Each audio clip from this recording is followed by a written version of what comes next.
আমাদের নতুন বিজেপি সরকারের যিনি স্বাস্থ্যমন্ত্রী উনি বারবার একটা কথা বলছেন যে আমরা খুব দ্রুত একটি বিল আনবো যে কোনো ব্যক্তির দুটির বেশি বাচ্চা হতে পারবে না।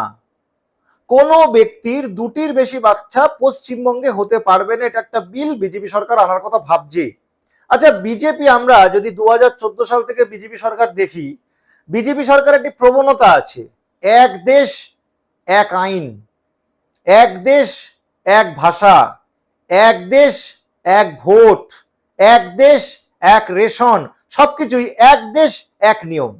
আচ্ছা, যদি এইটাই থাকে, এই বিষয়, এই বাচ্চার বিষয় কেন পুরো ভারতবর্ষে এই আইনটা আনছে না যে পুরো ভারতবর্ষে বাধ্যতামূলকভাবে কারুর দুটোর বেশি বাচ্চা হতে পারবে না, আইন এনে সরকার নিষিদ্ধ করবে? করুক, শুধুমাত্র পশ্চিমবঙ্গের জন্য কেন? পশ্চিমবঙ্গের এই মুহূর্তে জন্মহার প্রতি কাপল, মানে একটি পুরুষ আর একটি মহিলার বাচ্চা জন্মহার হচ্ছে প্রায় 1.5%। 1.5 হচ্ছে আমাদের total fertility rate. 1.5 fertility rate মানে প্রতি দুটি মানুষের দুটি বাচ্চা হয় না। রিপ্লেসমেন্ট রেট যেটাকে বলে 2.1। এই রিপ্লেসমেন্ট রেট হচ্ছে যখন আপনার পপুলেশনকে স্টেবল করতে হবে, মানে আপনার জনসংখ্যা যেখানে আছে সেখানেই থাকবে অনন্তকালের জন্য, সেইটা করার জন্য আপনার জন্মহার হওয়া উচিত 2.1। পশ্চিমবঙ্গের আছে হচ্ছে 1.5। তার মানে যেভাবে আমরা চলছি সেভাবেই যদি আমরা চলি, আমাদের পপুলেশন কমবে, আমাদের পপুলেশন বাড়বে না, আমাদের পপুলেশন এক জায়গায় থাকবে না, আমাদের পপুলেশন কমবে।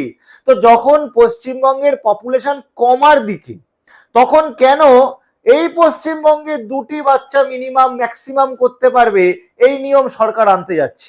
উল্টো দিকে আমরা দেখব বিজেপি শাসিত রাজ্যে উত্তরপ্রদেশ, বিহার, হরিয়ানা, মধ্যপ্রদেশ, রাজস্থান, এই প্রতিটা রাজ্যের জন্মহার কিন্তু 2.1 এর থেকে অনেক বেশি, কিন্তু সেই সব জায়গাতে কিন্তু এই নিয়ম আনার কথা তারা বলছে না।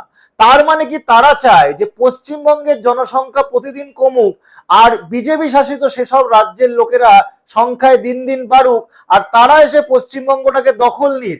সেটাই কি বিজেপি বলতে চাইছে যে পশ্চিমবঙ্গের ডেমোগ্রাফি পাল্টাবে, উত্তর ভারত থেকে লোক এনে? এই জিনিসটা কিন্তু স্পষ্ট করতে হবে আমাদের।